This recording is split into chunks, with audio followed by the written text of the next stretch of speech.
Hollywood actor Bruce Wills, जिन्होंने die hard जैसी movie में काम किया है, रिसेंटली उन्हें एफेसिया डायग्नोस हुआ है। एफेसिया एक ब्रेन डिसऑर्डर है जिसमें इंसान की कम्युनिकेशन प्रॉब्लम होती है, बोलने समझने में दिक्कत शुरू हो जाती है।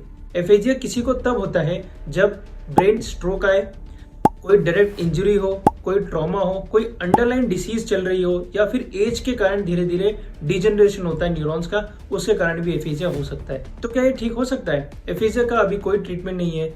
कुछ पेशेंट में देखा गया है without any treatment fully recover हो गए, लेकिन most of the patients recover नहीं कर पाते हैं। एफेसिया 3 तरह का होता है: Broca's, Wernicke's, anomic. Broca's aphasia में पर्सन जो होता है वो सेंटेंस बोलता है, लेकिन उसके बीच में से कुछ वर्ड्स गायब कर देता है, जैसे एंड, द, इन सब के जो सेंटेंस होते हैं इनमें ये गायब हो जाता है। तो सेंटेंस जो होंगे वो प्रॉपर रहेंगे, लेकिन वो शॉर्ट हो जाएंगे, लेकिन मीनिंगफुल रहते हैं। सेकंड एफेसिया होता है वर्निक्स एफेसिया। अब वर्निक्स एफेसिया में पेशेंट लॉन्ग सेंटेंस बोलता है, लेकिन वो इस तरह के सेंटेंस बोलेगा जिसका कोई सेंस ही नहीं निकलता। इसका मतलब सामने वाले को समझ में नहीं आएगा आखिर बोलने का चाहता है, और इस कारण से पेशेंट को इरिटेशन भी हो सकती है। थर्ड एफेसिया होता है एनोमिक एफेसिया।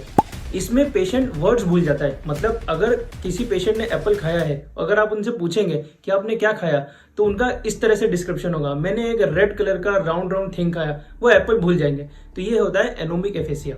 तो क्या एफेसिया से मेमोरी प्रॉब्लम भी होती है?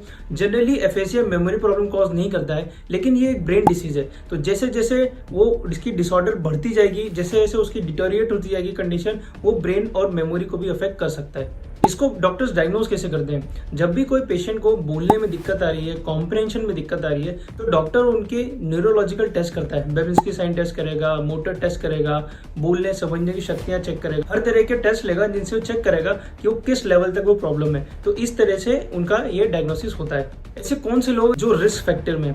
अब एफेसिया जनरली किसी को भी हो सकता है, किसी भी एज में हो सकता है, और किसी भी कंडीशन में हो सकता है। अब एफेसिया के पेशेंट को ठीक कैसे किया जाता है? अगर एफेसिया किसी अंडरलाइन कॉज के कारण है, तो पहले उसको ठीक किया जाएगा और उसके बाद स्पीच थेरेपी दी जाएगी, जो कि मेन स्टे ऑफ ट्रीटमेंट होता है इस कंडीशन में।